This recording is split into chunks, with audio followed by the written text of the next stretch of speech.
So first of all, thanks everybody for taking the time to join. Video, audio, everything works well here today. We got a nice turnout too, because everybody wants to hear about Peter Crosman and his work and his experiences. So if you hadn't met him before, Peter is a graduate of actually 1977. So he's a contemporary of myself and several other people on this call. And he's a renowned special effects creator. And, that's a sort of a wide title because he's been doing things since Industrial Light and Magic and before. So let's welcome Peter. And got a couple of things to say. Yes, indeed. Good morning. It harkens back to how I started this.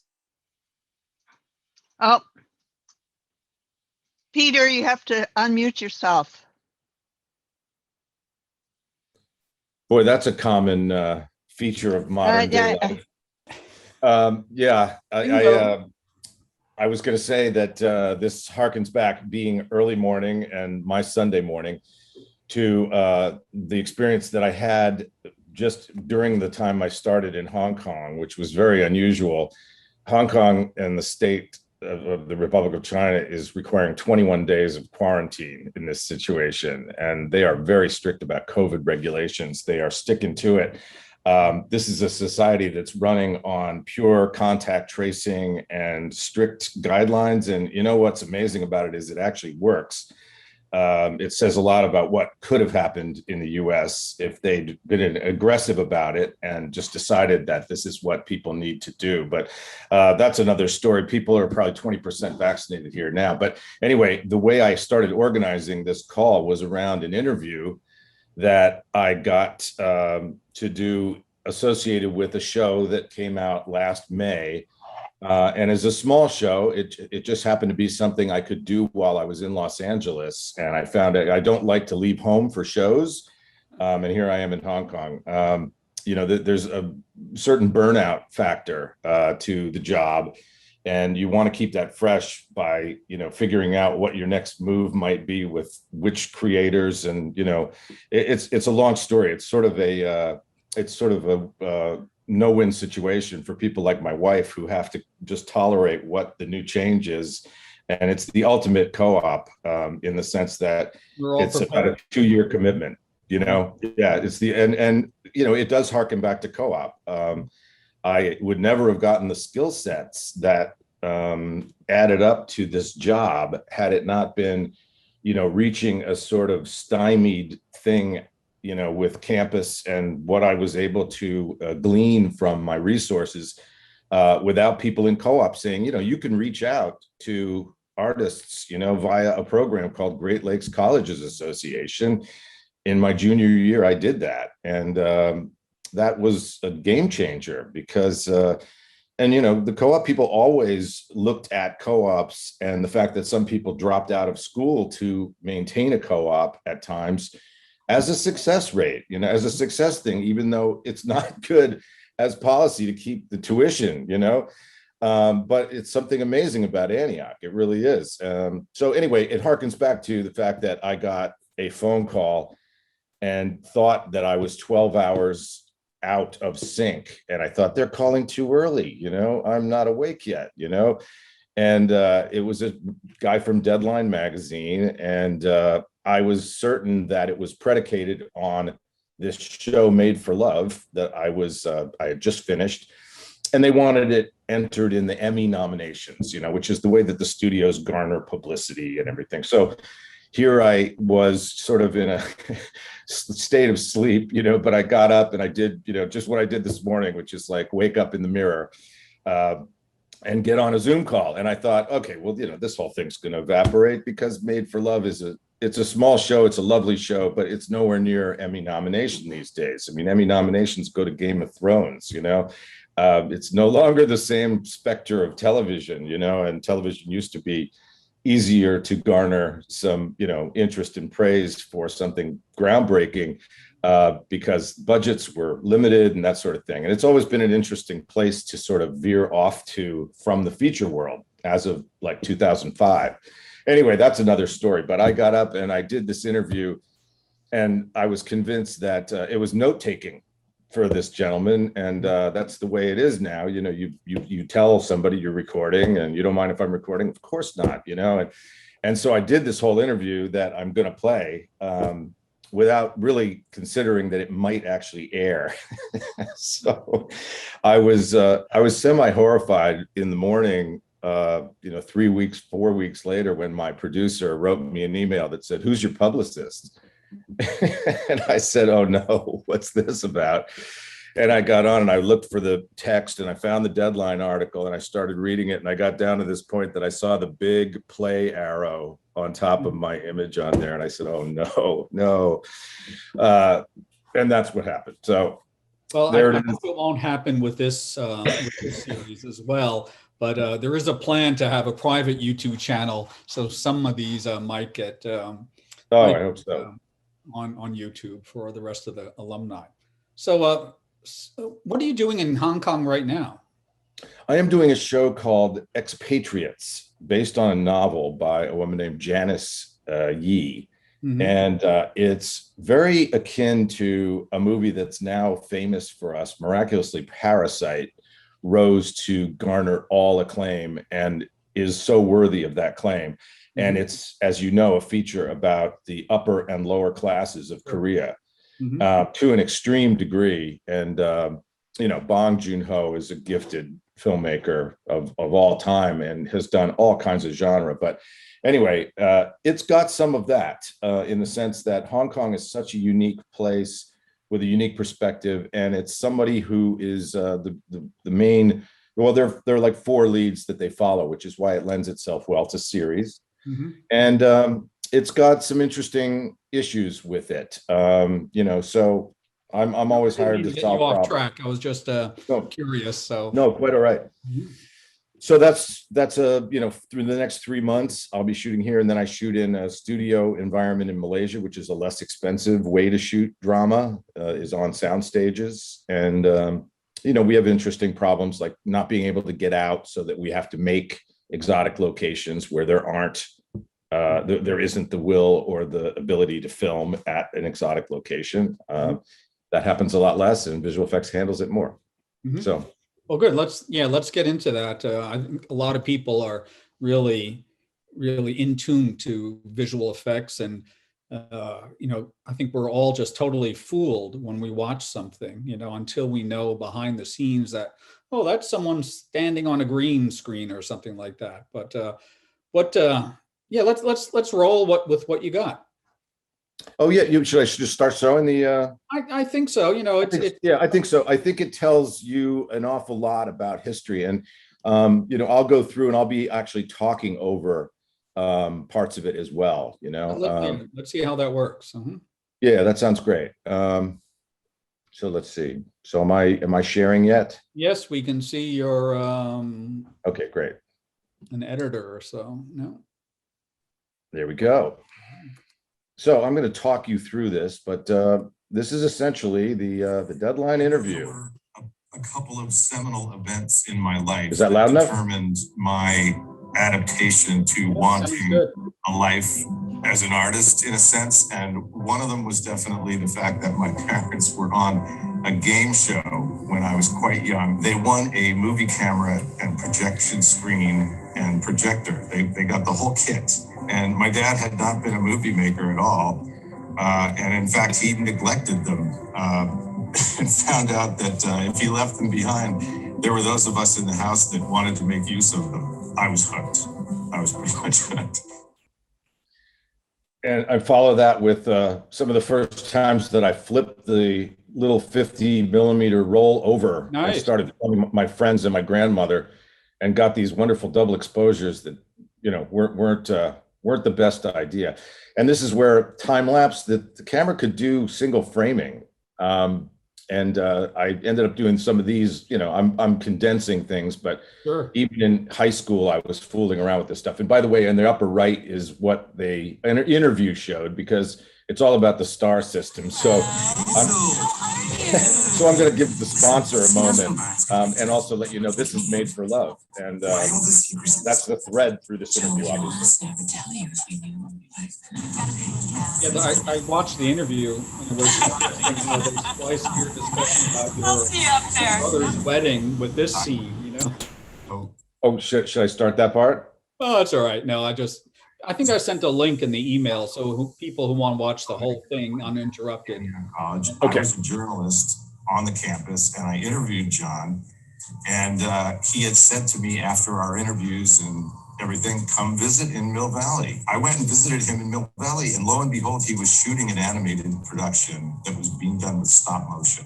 And I applied for the work there, and I got it, and my lifestyle changed immediately from East to West Coast. And okay, so that's my now you need to hear some history as to how it was that I was actually ready, beyond the fact that I knew John or had interviewed John and gotten this invitation. I had also been very busy. This is the artist with whom I found an amazing mentor to learn animation. And he was given a CAPS grant in New York City. His name is Al Jarno. I'm going to introduce you here. And this is the movie we worked on. We worked on a show called Auto Song, which he had gotten a grant to do. And you'll see he's the ultimate Renaissance man. One of my overriding interests in making film always was trying to make something come alive, was trying to make a system which would take on some life of its own. And I'd always thought about cycles as both a very efficient way of making films, taking things and using them as repeating loops, but also how they had a whole lot of philosophical implications, either repeated in long loops of time or short loops of time, and became interested in the passage of sunlight over the course of a year as another reflection of that. The subject matter of my paintings were really very often just a vessel for the light.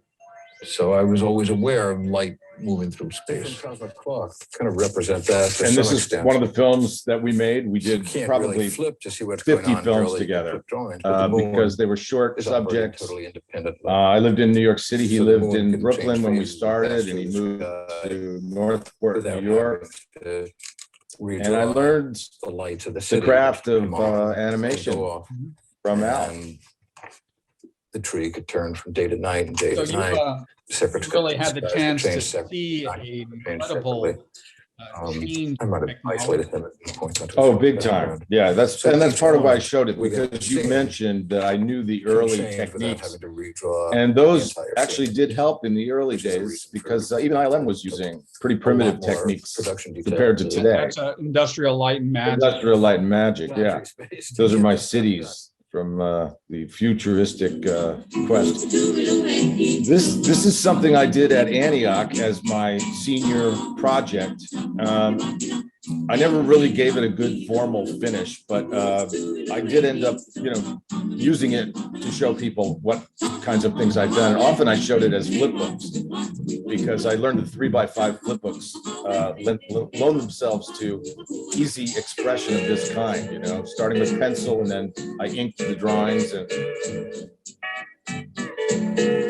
So who were your professors at that time? I had Tony Conrad. No kidding. And of course Bob Devine. It was an interesting mix. And Tony and encouraged us, with every kind of technique, media.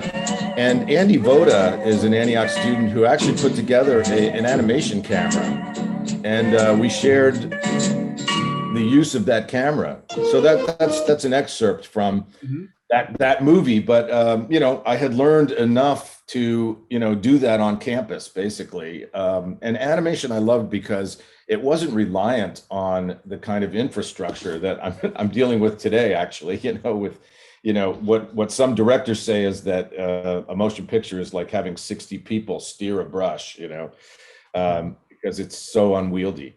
Anyway, this is a little bit on John Cordy, the John Cordy I met.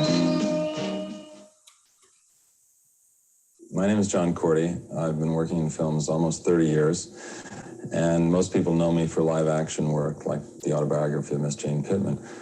Actually, I started in animation, and when I was 16 years old, I got fascinated by animation, and I've done it a little bit all along, but we've just recently finished a full-length animated feature called Twice Upon a Time, and it has to do with fantasy and reality. It has to do with being in the stream of time or out of it, and whether fantasy lands are better than reality.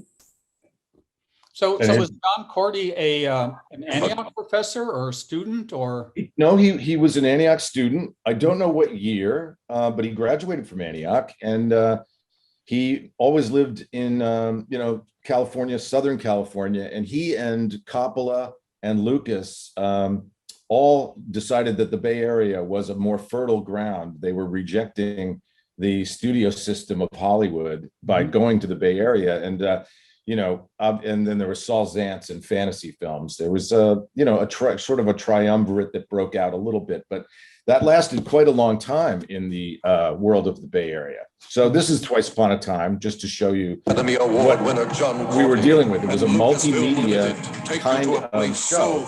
And actually, I met my wife there. She was one of the 11 animators that worked tirelessly for years on this picture. This is the kind of, I was actually very proud of, inventing a technique to do this lava lamps scene, which is very much, putting together, a multimedia approach. This was actually done with jelly jars and bottles and water and Pellon cutout characters underneath them, so you can actually get the reverse, imagery going forward, and a little glow around it. So there was all kinds of techniques going into this whole show, and it was kind of for all of us, it was an ultimate master's degree. It isn't nice to mess with fairy and it's a very interesting show. The tallest tale you could never. So you said that the timeline on this was years? Thank you. It took probably, only happen 5 years to 5 years to complete, from sort of the pre-production period, which was quite long getting it started, and the tests and all that. But 2.5 years of really solid work by a small army in Mill Valley, California, out of a Victorian house. And there were people who had whispered to one another on the streets that they thought it was a halfway house because of the kind of people going in and out of it all day and night. This was a fascinating experience. Unfortunately, the movie was a complete box office bomb, largely because the money that was going to be garnered for its publicity was going to come from Blade Runner, and Blade Runner was a bomb. Technically, we now know it's a classic, but it did not make money, and that was tied to the Ladd Company as well. And this Ladd Company release, they would not stick their necks out and spend, I don't know what the final budget on this was, but it was nothing compared to our modern, Pixar features. Of course, it was an eighth of that price. But anyway, it was a fascinating time, and many people kept in touch with John Cordy. He never really did another big animated production again. I think it was overwhelming for him. Yeah, it could be. So how long would something like this take now, using this is being done today. One of the animators, who was a quote unquote sequence animator at the time, and he directed his own sequences, was Henry Selick. He was one of this core group of animators. He's done, of course, Nightmare Before Christmas and Coraline, and he has followed through with this stop motion animation technique. But obviously, Nightmare Before Christmas is the most notable. That one is now, heralded. And at the time, Disney didn't even promote that. They weren't sure what they had on their hands, other than they liked the charm of Tim Burton's drawings, but they had no idea it would become such an overwhelming classic. And so today, this is taking, approximately the same amount of time, probably 2 years of full-time production, and many stages. What's fascinating about these stop motion shows is it's happening on maybe 25 mini stages. And when I say mini, they are not small. They're the size of, a good sized, apartment. A stage could be that big and has to be in multiple locations, but it's a fascinating process. So yeah, that's the equivalent today. And, so they're still doing stop motion, but of course, most stuff is done in computer. So this is how I got to ILM, basically, because it was the same community in Northern California. Lucas's wife, Marcia, was a big fan of Twice Upon a Time, this feature on which I was one of 11 animators. So that was really my entree into visual effects, because people in that community were working at ILM, and I applied to work there to do the same kind of animation. So I jumped right into Back to the Future and Ghostbusters and some amazing high-profile shows there. So apologies for the quality of this work. This is all stuff I kept, I've got some of it off YouTube because I'm here. I don't really have my files, but a lot of it's available on the web. Star Trek 6. Confirmed, sir. I stuck this in. This is Bill and Ted's Bogus Journey, but I did that later. And then this basically led to a parallel time where I was doing commercials, and you'll see in a moment, Henry Selick and I partnered to do MTV ID when we had time in between real projects. We did these sort of art projects. This was for Ridley Scott's company in Los Angeles, RSA, and I worked with Jake Scott, his son. And this is one of our probably best known MTV IDs, which Henry, while I was working with him, we must have done 20 years, 25 of these. 10 seconds long. It was kind of a great medium because it was limited. That's actually a moment of my flip book in there. We used all kinds of independent filmmakers for these little insets into the doors. And this is our friend John Pohl, who was hired to sit for long periods of time torturously while we did stop motion. I just snuck a moment in there. That's I had the original for this one available, so there I am doing the punching in John Pohl, who was very hot and uncomfortable in that suit. We didn't have proper air conditioning in this loft in San Francisco.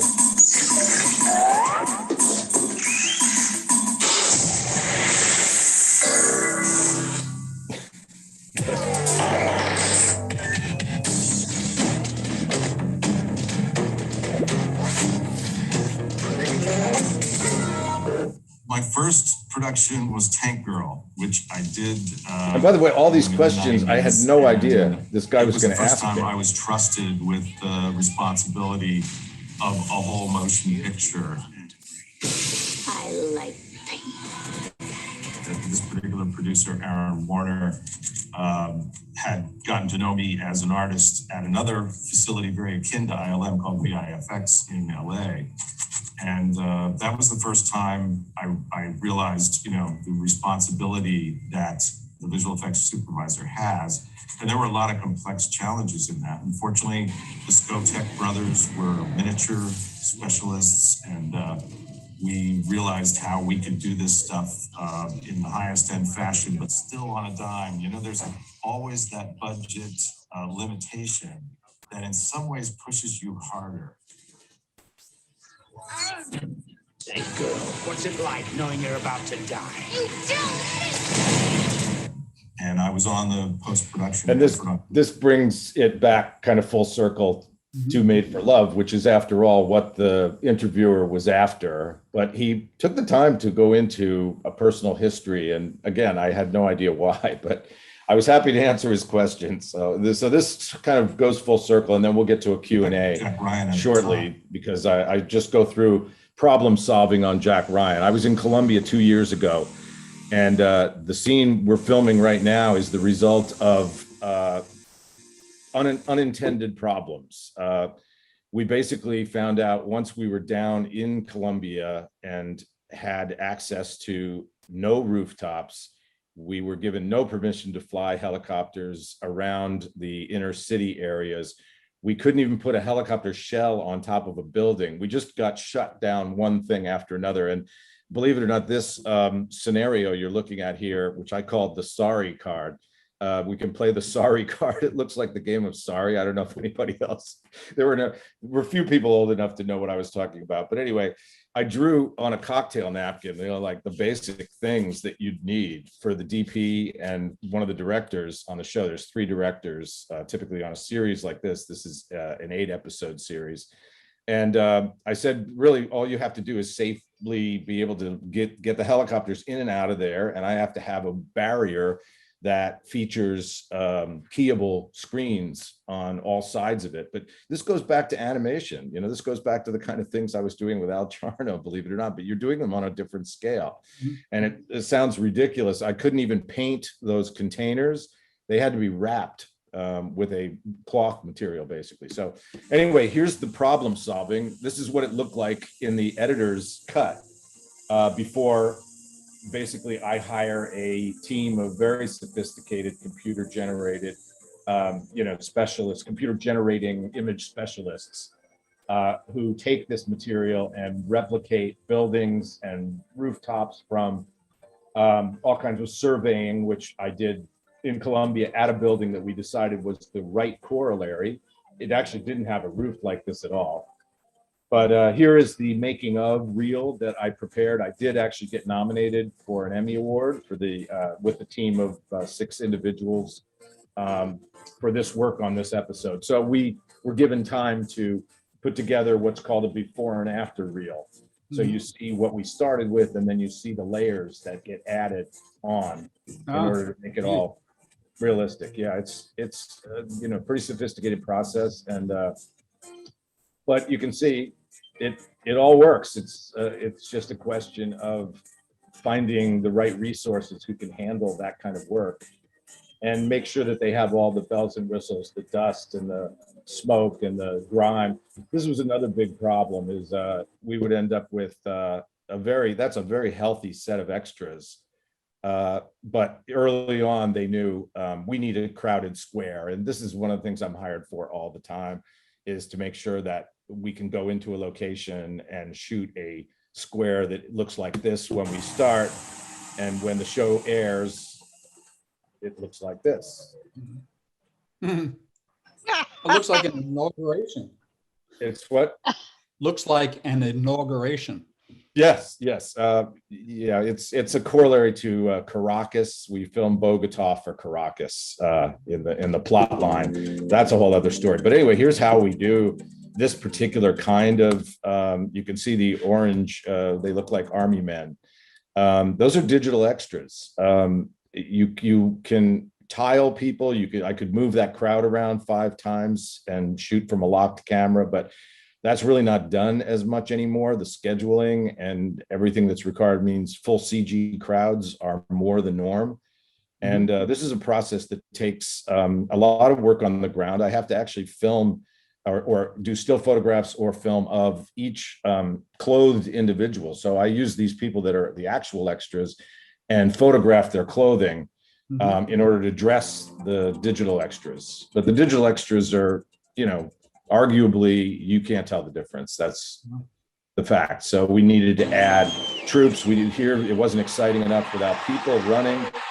And here's this crowd of digital extras. There was a team of people who had done Jack Ryan, and I was on the post. I guess the chances of me becoming an extra on some movie here in LA is getting less and less. We always have immediate extras. There's always walkthroughs, etc. These are big pictures, that you do digital extras. They are more expensive, but we use every kind of method that's possible. And this harkens back to Made for Love. I can either, it's just another few minutes now, and then I'll answer questions or go into other history. Had been involved in Jack I don't know, Ryan. time is really going. I don't even know what time it is. Oh, no, we're good. Okay, good. This is almost wrapped up. On the face So this is getting us all the way back to present tense and the movie that he wants to talk about, which is Made for Love. And this is Kristen Milioti, I love the fact who has that a they chip wanted implanted that in her to be head if so anyone omnipresent. wants to It was just air the perfect, series. thing for It's me. on HBO Max, I understand, right? Correct. Of course, but we were all at home shooting this particular. I'll have to wait till it show, gets on so it's possible Hulu for us or to Netflix. break it down, stop for what turned So out this to is be about being 4 or 5 interrupted by the months. pandemic. There were a lot of, We thought we were limitations almost the pandemic to the last put 2 on months of us as shooting far as this interacting series when on the set pandemic and that sort occurred. of thing. So And we the all, first phase of the show that we shot, none of that was an issue. So we were very fortunate, and I think because we had the experience of doing it already, we probably came back probably sooner than many shows could. But I think the showrunners took the best possible advantage of it. They kind of did a preliminary post and figured out, I think, the whole episodic passage with that downtime. The hub was, absolutely the brainchild of both Alyssa, with her novel, but Jordan Farrar, our production designer, just took off. And this is what the 3D models of eventually things that we integrate into the show look like when they start out. That's the hub campus as a CG model, which is a proof of concept thing we do. Was all based on, his original concept work, and we basically took some of the 3D assets that they created in SketchUp. They went into great detail, and we passed those on to Mars up in Toronto, and the rest really fell into place very quickly. It's basically a campus with these environments that can be moved where they need to be moved to facilitate, every aspect of life and this sort of experimental simulation that is the hub. And it's all basically computerized, My daughter helped design this interface screen actually when I was panicking over having no time to do anything. I heard you do this in SketchUp. You don't use Unity or had to sort of penetrate. Oh, that's an interesting question. Unity software? Yes. Yeah, we should talk about that. We should talk about the real-time engine. This foreign entity from outside. There were two distinct ways to shoot the hub. One was, simply taking the environments that we were using as locations and imposing some limitations on where and how we could contain the action so that it didn't exceed the borders of the cube.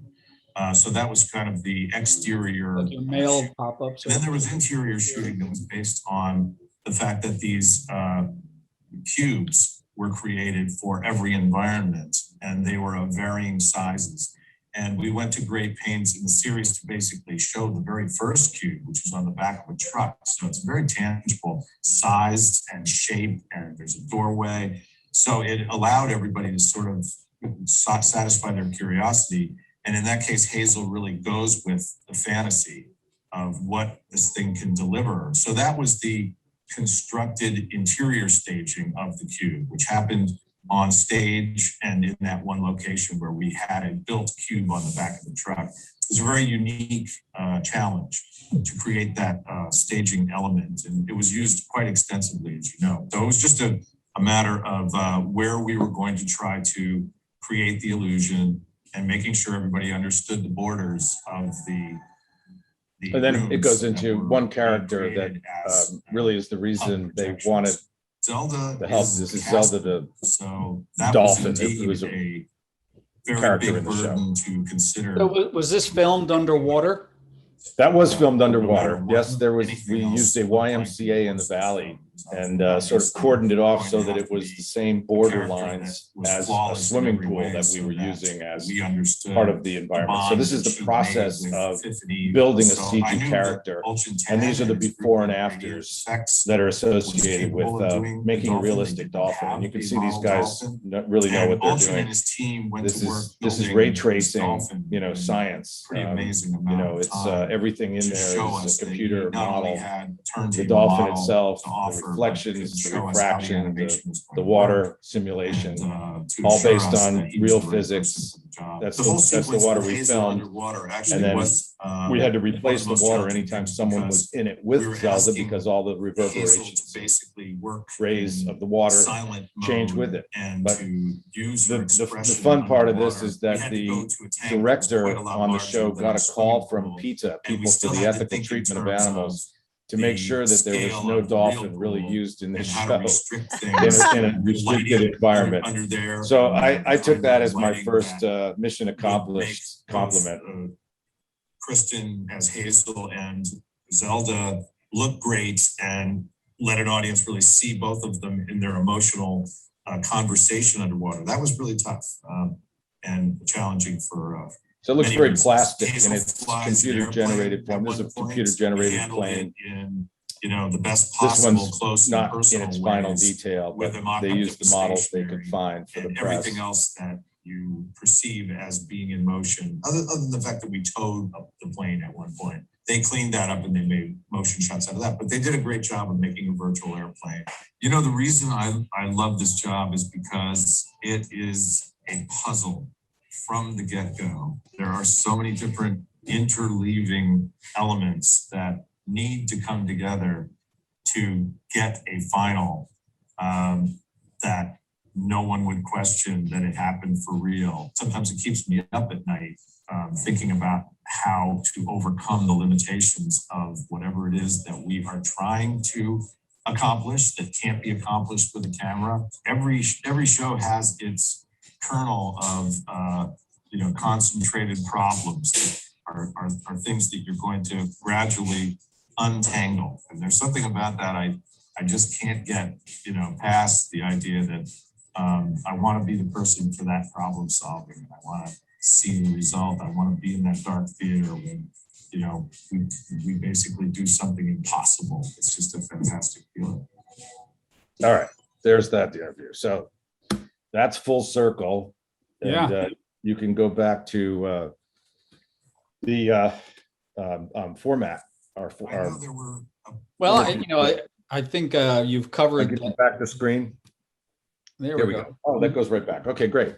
Yeah. So that's a lot of material. I just thought it kept growing when I kept adding clips to it, but I thought, a picture's worth 1,000 words. It really gives you the Antioch background, which of course I never got into thoroughly other than John Cordy, which was a very unusual thing to have happened. I may never have gotten to Mill Valley to look him up.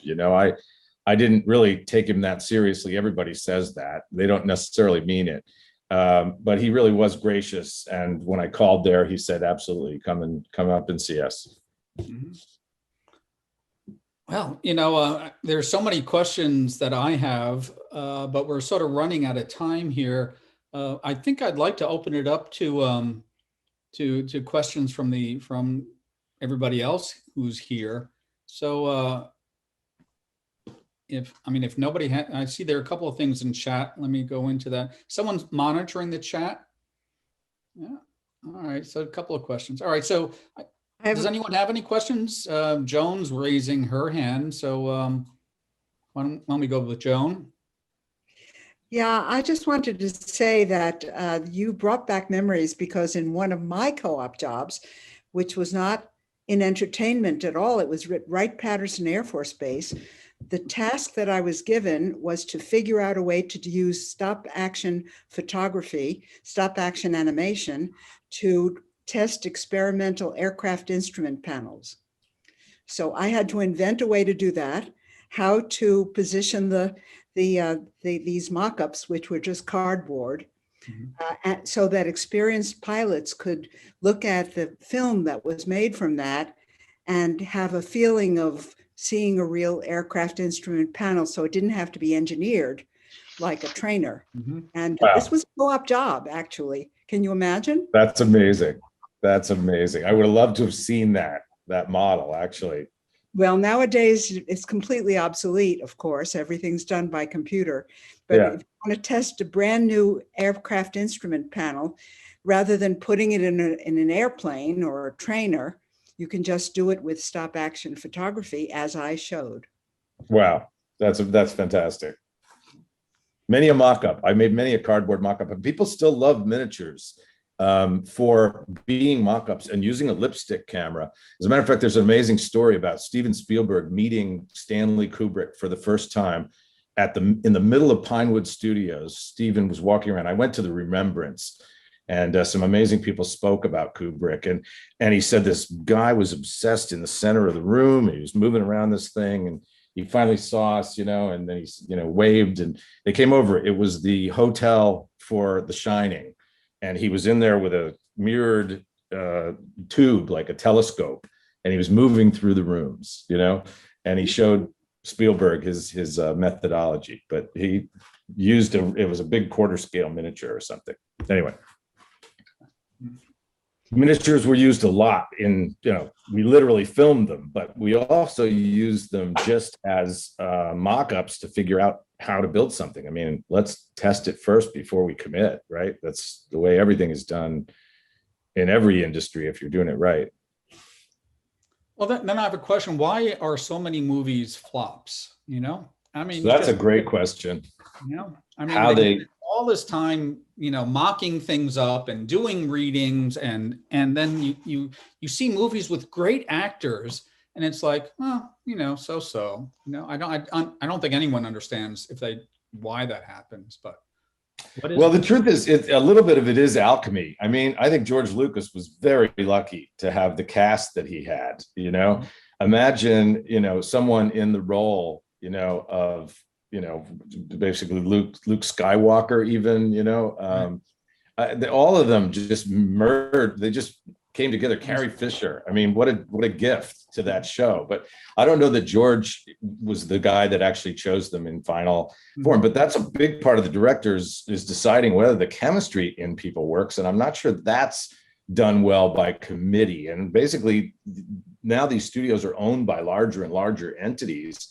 So there's not a tastemaker that holds a lot more power the way they used to, whether they were right or not, But we've had like Victoria Hochberg on here, who was a director, and other people. And I think that the way that the director interfaces with the actors makes a big difference on the chemistry, whether they feel like they're working together or working against each other. Or, but I don't know, it's a huge... Oh, it's true. Absolutely. But it is alchemy what makes a movie actually hit at the right time with the right audience, but it sure doesn't seem like it should be as complex. You're absolutely right. It even seems to me like, how did they not know that was a bad idea?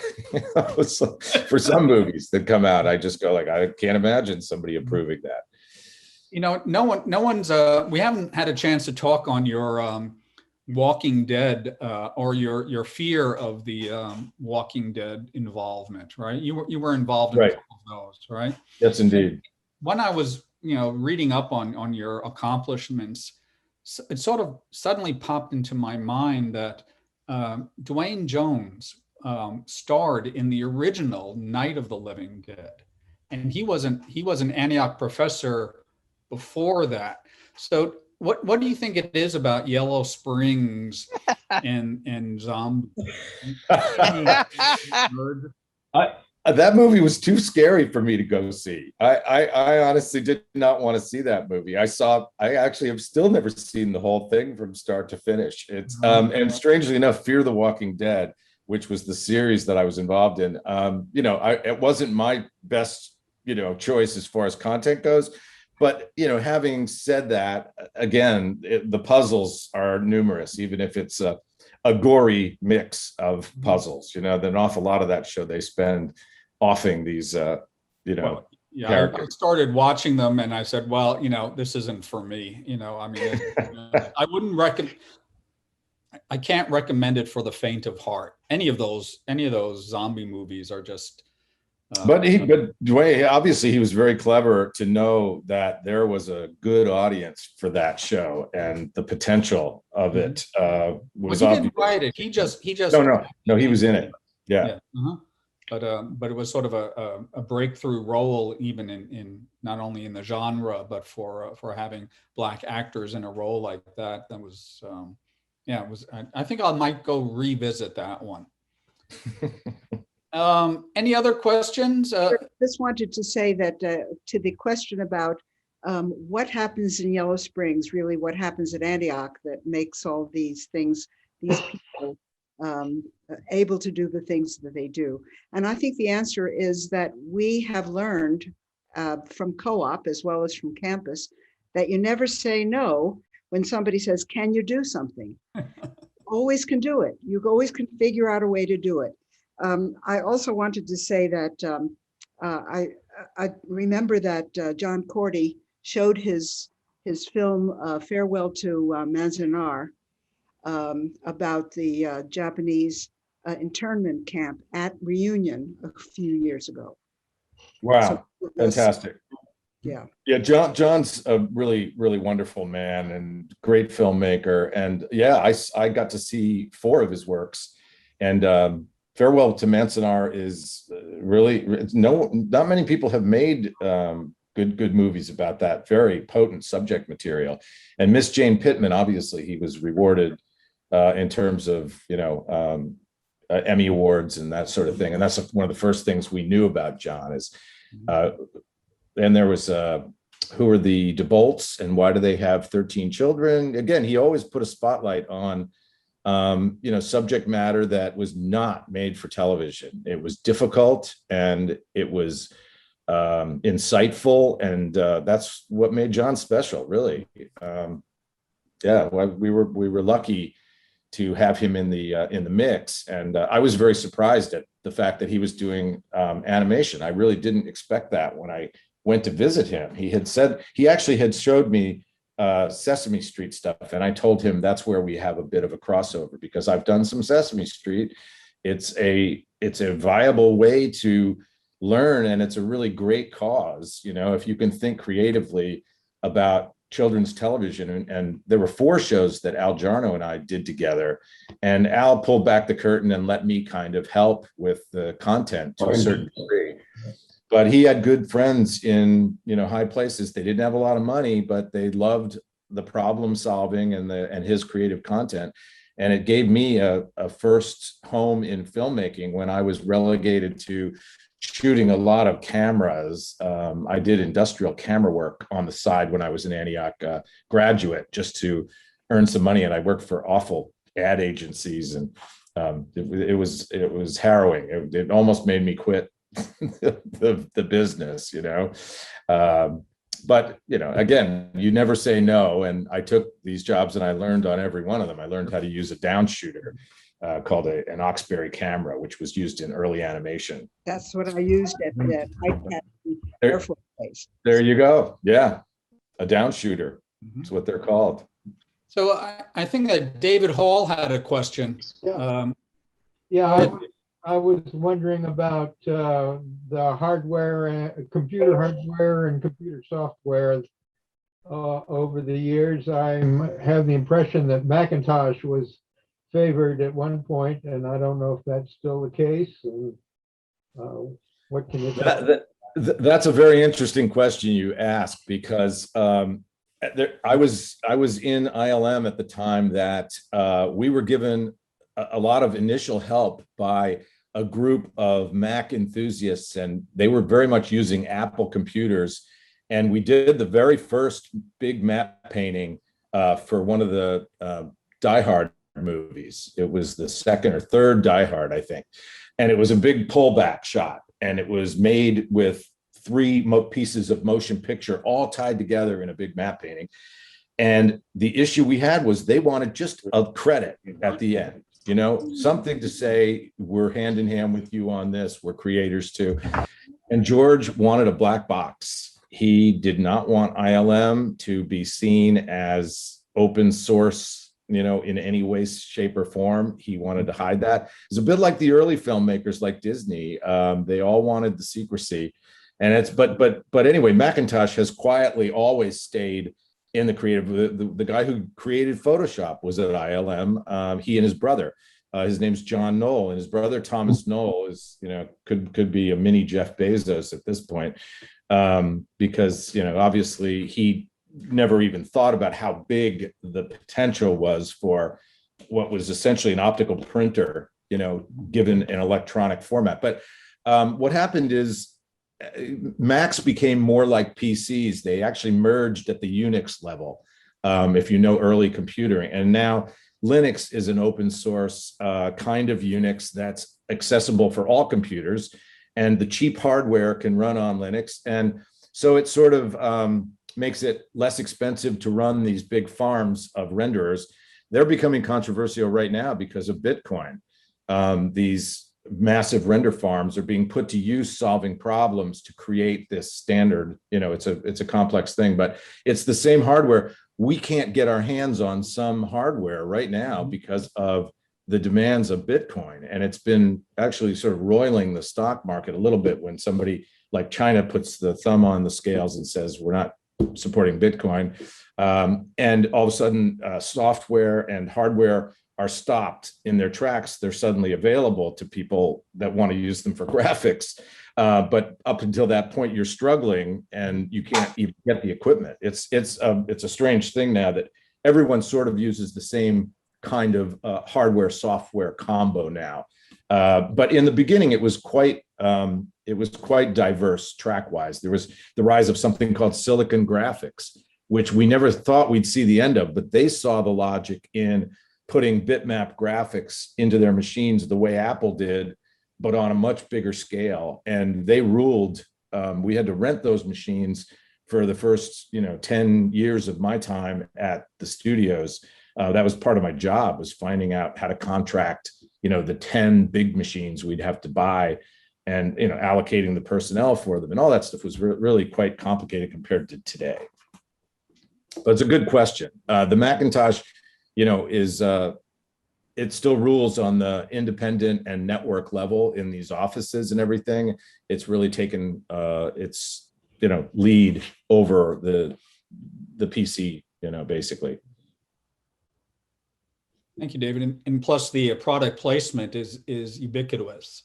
Yes, it is. Every movie that has someone working on a computer is a Mac. So they've done a good job. Yeah, they're smart enough to know that's decent publicity and it's free.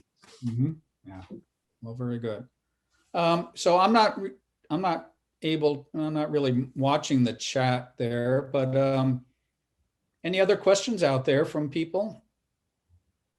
If not, it's 6 o'clock. So Peter, I can't thank you enough for putting all this stuff. I could close if you want to. I just have I have a reel of stuff that I did over the last years. I have a reel that goes out when I'm applying for work, and it's a few minutes long, but I could put it up if you want. Why don't you put it out, roll those credits, and and anybody, we can have future breakouts, and it was a pleasure to do this. I'm so proud of you for keeping LA Cafe going. It was a great idea, and I knew my day would come. I sort of dreaded it, I must admit. I thought it's never easy, to sort of put things in perspective. But you helped me with our initial discussions, and then this interview and the publicity. I had no idea. As I said, I thought that as soon as I didn't get an Emmy nomination, which I didn't for that dolphin and that show, I thought it would all evaporate. I was sure, hey, I don't have to worry about this. This is never going to air. It's certainly, I don't even know if it'll make it to an article.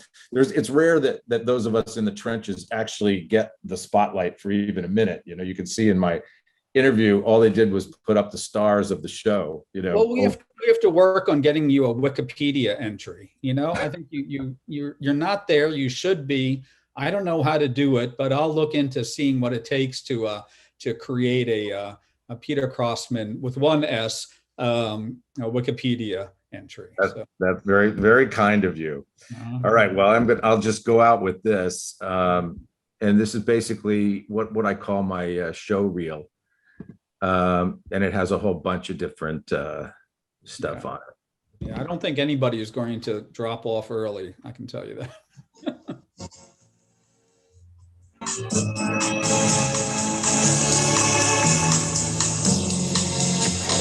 This is a show called Midnight Texas, and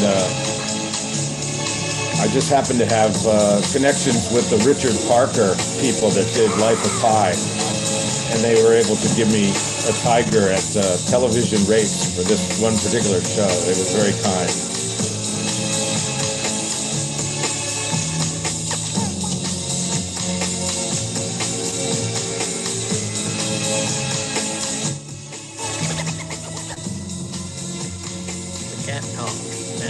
there's a way. Come on, put a little of that shepherd's pie in my bowl.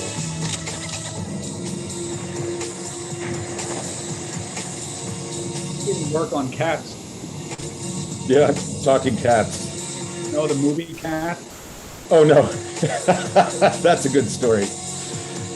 This is some poor sad guy in Fear the Walking Dead, and this is why the zombie genre is so much fun. I was asked to bring these heads to life that our character Nick is harvesting a gory harvest, and Fear the Walking Dead needed hordes of zombies all the time. So that digital zombies technique, you can see us adding enough zombies to make it scary. And car crashes are I'm not selling my hair.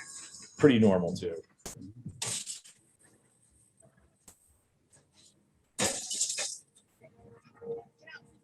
So those are wonderful problem-solving exercises. This is a flood, and the flood had to happen in places that we could film conventionally, but of course there's no access to water, and they needed something really big.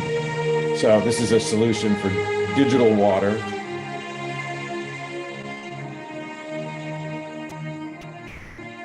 And here's a Tijuana, basically a Tijuana outlet that we turned into a moving water phenom. That's all digital water with digital stuff in it. And this is quite an exercise in blowing up a real infrastructure that exists down there that had to be replicated in computer-generated fashion. So this is the size of the model that we had to build. And it's all done from what's called LiDAR scanning. We scanned this for 4 days with a scanner that goes around and gets all of the 3D characteristics of an entire infrastructure so that you can put a virtual version and a real version together, and no one should understand that there is a separation or difference. Which is much harder with miniatures. But you see, that's a still frame from our simulation.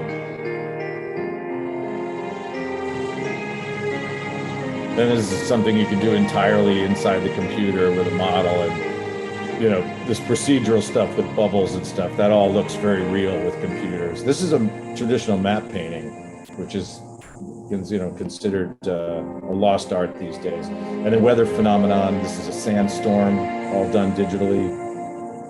Digital model of before, it's like a 200 AD thing. And of course, creatures and ghosts. This is for that same series, Midnight Texas. And then there's always pilots, these pilot shows that don't always make it to the air, but they pose. This was sort of a Harry Potter scenario in New York City.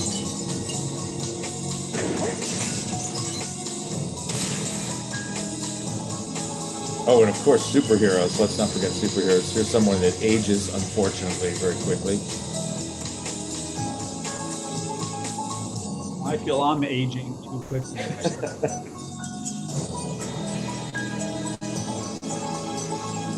Yeah, we love zombies and vampires that can be eradicated on contact. Boy, this stuff is very sophisticated at the computer level. This melting stuff, it's some pretty complex models. This was done on believe it or not, a satellite dish. This is old school, what was supposed to be a nuclear detonation. So then I put in special assignments because I'm lucky enough to get hired for stuff like Across the Universe, where Julie Taymor asked me to make Uncle Sam come to life, which was really fun. And this, don't ask, this is Monkey Bone, which had to be done in sort of puppeteering fashion, but fused together with computer-generated imaging. How do you sleep at night? And this is a crazy movie called Idlewild, where the director wanted the musician to see the note more. This is simulating slow motion effects for a movie called Idlewild. Oh, and that's a great story there. This is my moment with Salma Hayek, who starred in Across the Universe as the nurse in the psych ward. And she came up to me and said, "Now, Peter, I know what you can do with this computer generated material." You know, she said, "I'm expecting you to take my hips and crush them." But literally, I was there when one of the dancers in the choreography that they were doing for that sequence actually came up with this idea, and I said, "That's genius. We have to do that." So Salma Hayek's playing the heroine, literally, of this psych ward guy. So that's my closing shot.